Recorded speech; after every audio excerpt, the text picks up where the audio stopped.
Dámy a páni, už som viackrát upozorňoval na to, že ja mám do diskusie dve veci. Jednu vec, že chcem naozaj tu na verejne oznámiť, že je budovanie tých garáží, ktoré pán kontrolór ku kontrole nedostal.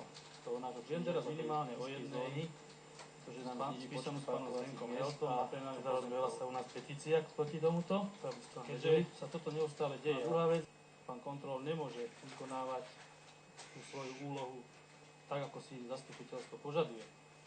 Mám jeden návrh a dám ho aj do uznesenia. Tu je návrh na uznesenie. Mestské zastupiteľstvo schvaľuje správu o plnení. Toto by bol prvý bod. Schvaľuje správu o plnení uznesenia. A za druhé ukladá právnemu oddeleniu Mestského úradu zverejňovať všetky zmluvy na internete do 5 pracovných dní od podpisu. Týmto pádom bude mať pán kontrolu, či má všetky zmluvy. Budeme robiť ten nový poriadok, tak aj tak tam veci budeme teraz dávať, ako všetci teraz chcú byť ako ešte väčší demokrati, my už ako nevieme, čo už dá, my všetko robíme na ten internet, akorát máme s tým problém, že nikto to nepozerá v poriadok. No, ale dobre, ideme, tento návrh na uznesenie, mestské zastupiteľstvo, že občania vlastne aj podporili aktivitu poslancov a celého mestského úradu a pán Kalman chcel nejakým spôsobom vystúpiť, sa pýtam, či mu udelíme slovo. A keďže vlastne povedal, ja musím dať hlasovať, že či umožníme zástupcovi petičného výboru, aby vystúpila. Čiže dávam hlasovať, kto je za.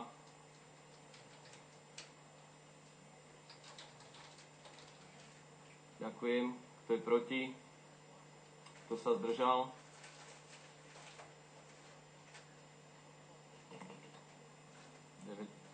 Čiže 8 bolo za. Koľko je prítomných? To znamená, neostáva nič iné, len poďakovať. Poprosím návrhu komisiu. Ja mám do diskusie dve veci. Jednu vec, že chcem naozaj tu na verejne oznámiť, že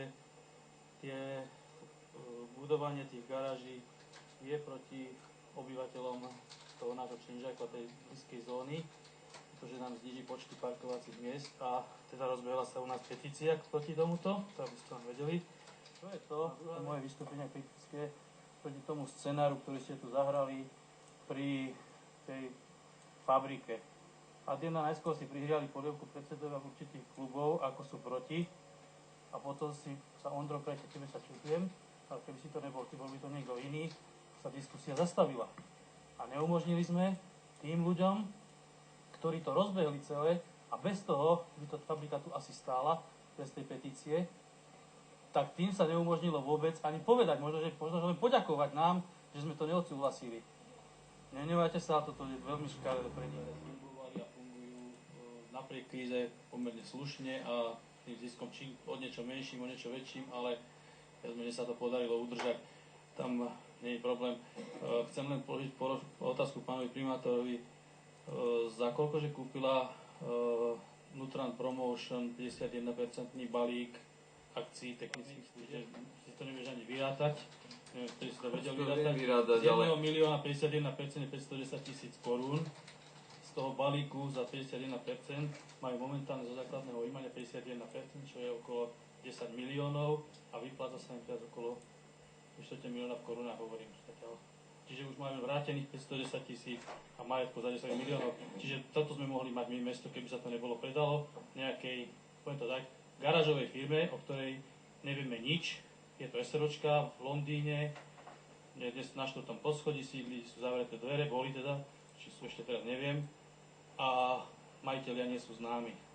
Keď sme schvaľovali drevoštiepku, tak nám bolo slúbené, že žiadne emisie tam nebudú, že ide o veľmi ekologickú prevádzku, skutočnosť je iná. Vo večerných hodinách z drevoštiepky ide veľmi hustý dym, na ktorý sa sťažujú obyvatelia Hviezdoslavej Robotníckej ulice, konkrétne bytoviek číslo 469 a 472. predkladám požiadavku na zabezpečenie odstránenie zadimovanie tejto časti mesta a nielen tejto časti mesta Kotolňov na Drevoštiepku v Senici. Toto zadimovanie je v čase od 23. hodiny až do 5. hodiny ráno. To znamená, oni sľubovali, že vybudujú filtre, odlučovače, ktoré budú stále fungovať, keďže prirodzene ide o ekonomicky nákladnú záležitosť, tak jednoducho to vo večerných hodinách vypnú a takto to vyzerá nad mestom. V prípade, že by ďalej teda pokračovali, tak žiadam, aby bola vytvorená, aby si zaplatil služby rozptylovú štúdiu, analýzu emisí, respektíve, aby celá záležitosť bola posúdená inšpekciou pre životné prostredie.